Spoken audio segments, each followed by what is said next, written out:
Di dunia ini ada beberapa kasus nyata yang sampai sekarang masih bikin orang bertanya-tanya. Sebagian percaya kalau itu cuma gangguan mental. Sebagian lagi yakin kalau ada sesuatu yang jauh lebih gelap di balik semuanya. What's up, nama gua Romi dan selamat datang di... Alright, langsung aja. Di episode kali ini gue bakal bahas 3 kasus nyata yang bahkan sampai sekarang masih belum bisa dijelaskan sepenuhnya. Gak usah banyak comcot bekicot, matiin lampu, siapin cemilan, cari posisi santuy. Wow. Kita masuk cerita yang pertama. Fokus. Oke. Kalau ngomongin soal kasus eksorsisme paling terkenal di dunia, nama Annelies Michel ini hampir selalu masuk di daftar teratas, John. Dan yang bikin serem, kasus ini bukan cerita film, ini kejadian nyata. Sebuah tragedi yang sampai sekarang masih jadi perdebatan, apakah Annelies ini benar-benar kerasukan, atau dia cuma seseorang yang sakit tapi cuma terlambat ditolong dengan cara yang tepat. Jadi, Annelies Michel ini lahir di Jerman Barat tahun 1952. Dia tumbuh di keluarga Katolik yang taat banget. Dan menurut banyak orang di sekitarnya, Annelies ini dikenal sebagai anak yang pendiam, baik, dan religius. Hidupnya pun normal-normal aja, sampai akhirnya di umur 16 tahun, semuanya mulai berubah. Annelies tiba-tiba ngalamin kejang misterius yang nggak tahu penyebabnya apa. Awalnya keluarga si Annelies ini ngira kalau dia ini cuma sakit biasa nih. Terus keluarganya itu langsung membawa Annelies ini pergi ke dokter. Dan setelah diperiksa, Annelies ini didiagnosis mengidap epilepsi. Dari situ akhirnya Annelies ini mulai rutin berobat dan minum obat-obatan medis.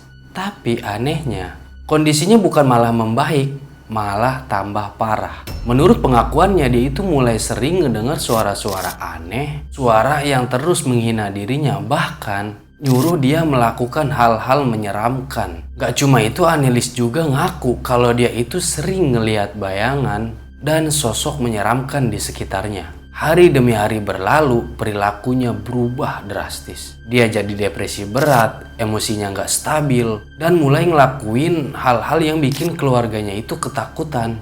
Dan menurut cerita yang beredar, Annelies ini pernah makan serangga hidup-hidup, minum urinnya sendiri, bahkan tidur di lantai karena takut sama sesuatu yang gak bisa dia jelasin.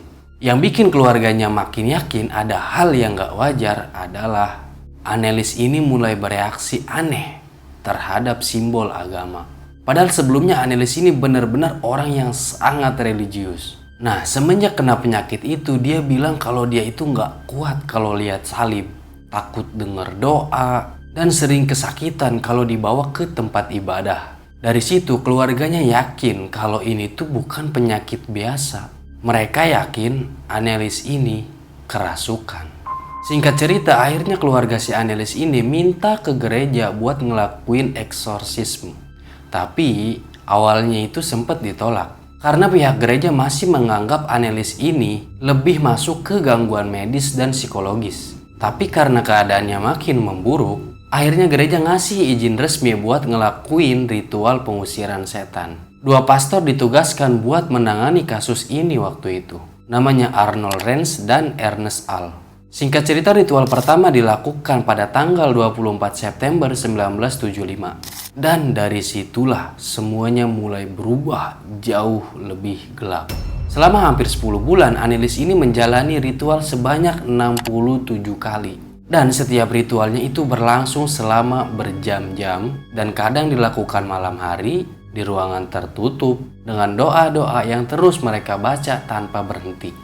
Dalam rekaman audio yang sekarang masih tersebar di internet, suara Annelies ini benar-benar terdengar mengerikan. Dia teriak-teriak dan kadang suaranya itu berubah jadi berat banget.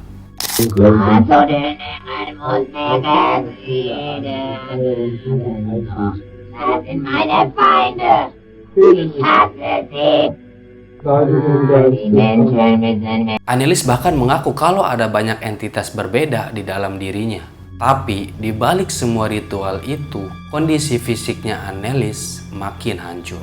Dia mulai gak mau makan, gak mau minum, tubuhnya mulai melemah. Dan pada saat itu berat badannya turun drastis sampai 30 kg.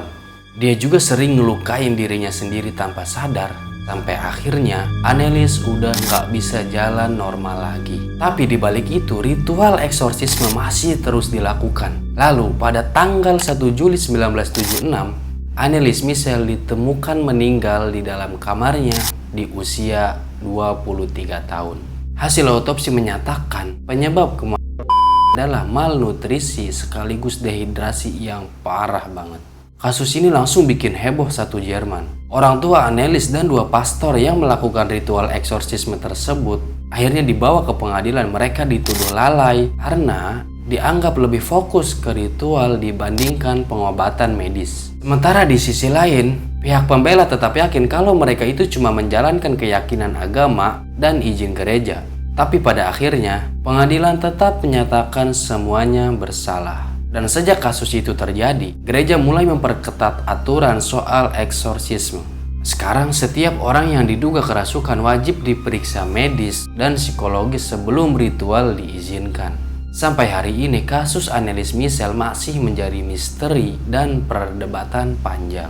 Sebagian orang percaya dia benar-benar kerasukan, tapi sebagian lagi yakin Annelies ini cuma seseorang gadis yang sakit dan terlambat mendapat pertolongan medis yang tepat. Dan jujur aja, apapun kebenarannya, kasus ini tetap jadi salah satu tragedi paling menyeramkan yang pernah terjadi.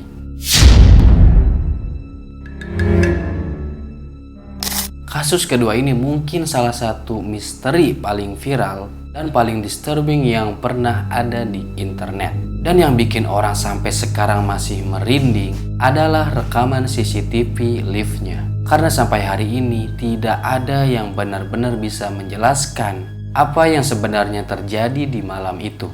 Jadi, ada seorang mahasiswi asal Kanada bernama Elisa Lam yang pergi liburan sendirian ke Los Angeles, Amerika Serikat. Dia dikenal sebagai pribadi yang aktif, ramah, dan suka traveling. Selama di Los Angeles, Elisa Lam menginap di salah satu hotel yang bernama Hotel Cecil. Nah, hotel ini sendiri sebenarnya udah terkenal punya reputasi yang cukup gelap. Sebelum kasus Elisa Lam terjadi, hotel itu udah sering dikaitkan dengan berbagai kasus overdosis. Bahkan beberapa berantai pernah juga tinggal di sana. Makanya banyak orang percaya suasana hotel itu memang udah terkenal menyeramkan dari dulu. Awal-awal semuanya normal. Elisa masih aktif posting foto dan cerita perjalanan di blog pribadinya. Dia juga masih rutin untuk saling bertukar kabar sama keluarganya. Sampai akhirnya tanggal 31 Januari 2013, Elisa tiba-tiba hilang. Keluarga Elisa yang berada di Kanada mulai panik karena Elisa ini yang tiba-tiba nggak ada kabar. Pihak hotel dan polisi akhirnya segera melakukan pencarian. Mereka nyari ke kamar, lorong hotel, sampai area sekitar bangunan. Tapi hasilnya nihil. Sampai beberapa hari kemudian, polisi akhirnya merilis CCTV dari lift hotel. Dan dari situlah kasus ini mulai bikin heboh seluruh dunia. Di rekaman itu terlihat Elisa yang masuk ke dalam lift sendirian. Awalnya kelihatan normal, tapi beberapa detik kemudian gerak-geriknya mulai aneh. Dia terlihat panik bolak-balik nengok ke arah luar lift, kayak lagi ngeliatin seseorang di lorong. Dan dia juga pencet banyak tombol lift sekaligus. Anehnya, pintu lift itu nggak langsung tertutup. Elisa kemudian keluar masuk lift beberapa kali. Dan di satu momen, dia terlihat seperti ngobrol atau berinteraksi dengan sesuatu di luar lift. Padahal di rekaman itu nggak ada siapa-siapa selain dia. Yang bikin orang makin merinding, gerakan tangan Elisa juga kelihatan aneh banget. Kayak lagi ngasih isyarat ke seseorang. Atau seperti sedang melihat ke sesuatu yang nggak kelihatan di kamera. Dan setelah beberapa saat, Elisa akhirnya keluar dari lift. Dan rekaman itu jadi yang terakhir kalinya Elisa terlihat hidup.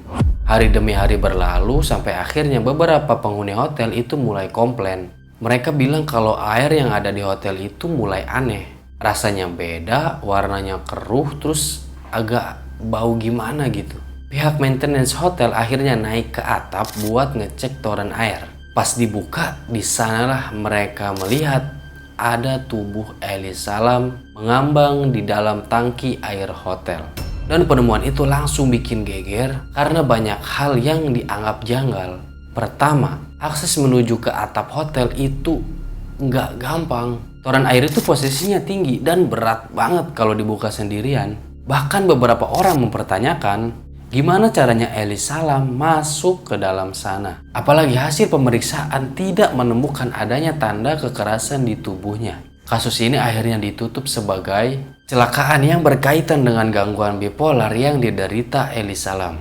Diduga saat itu dia sedang mengalami episode psikologis. Sampai sekarang masih banyak orang yang gak puas sama penjelasan tersebut. Karena menurut mereka, rekaman CCTV itu terlalu aneh buat dianggap biasa. Dan sampai hari ini, video tersebut masih dianggap sebagai salah satu rekaman CCTV paling disturbing yang pernah ada di internet. Dan gua punya videonya. Fokus.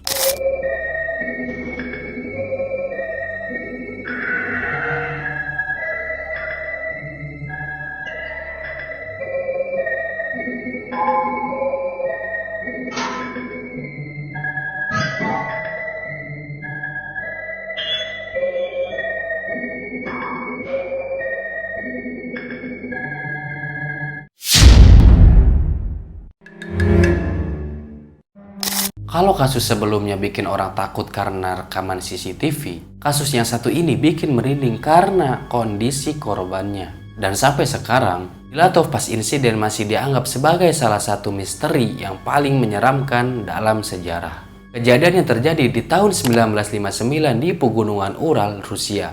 Waktu itu, ada sekelompok pemuda yang berencana melakukan ekspedisi mendaki di gunung bersalju. Jumlah mereka awalnya 10 orang. Tapi satu orang memutuskan untuk tidak ikut karena sakit. Dan keputusan itu tanpa disadari justru menyelamatkan hidupnya.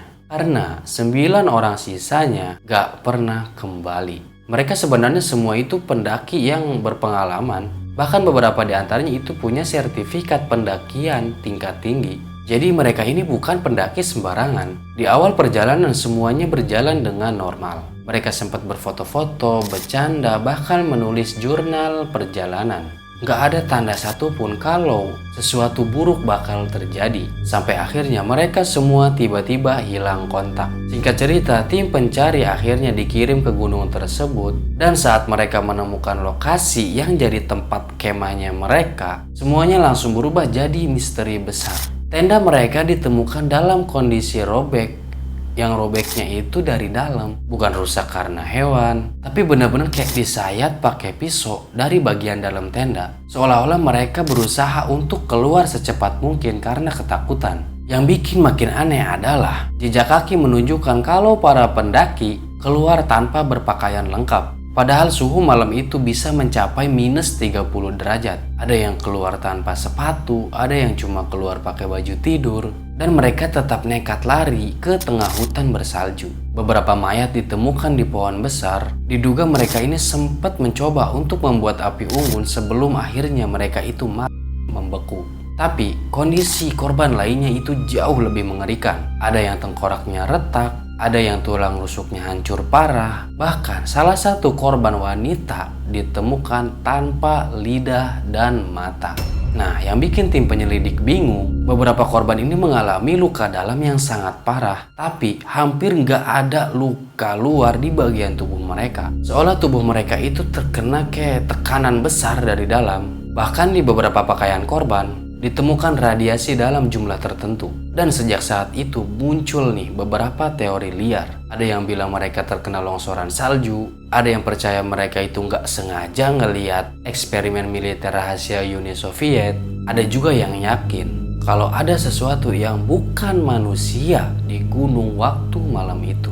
Sampai hari ini nggak ada teori yang benar-benar bisa menjelaskan semuanya secara utuh. Dan itulah kenapa Dilatov pas insiden masih dianggap sebagai salah satu misteri paling mengerikan di dunia. Dan sampai hari ini, ketiga kasus tadi itu masih terus aja menjadi bahan perdebatan. Apakah semua itu bisa dijelaskan secara logis atau memang ada sesuatu yang benar-benar belum dipahami manusia? Karena kadang hal paling menyeramkan bukan karena sosok hantu, tapi tentang kenyataan bahwa beberapa misteri di dunia ini mungkin memang gak akan pernah terjawab. Gua Romi dan sampai jumpa di Cacarita berikutnya.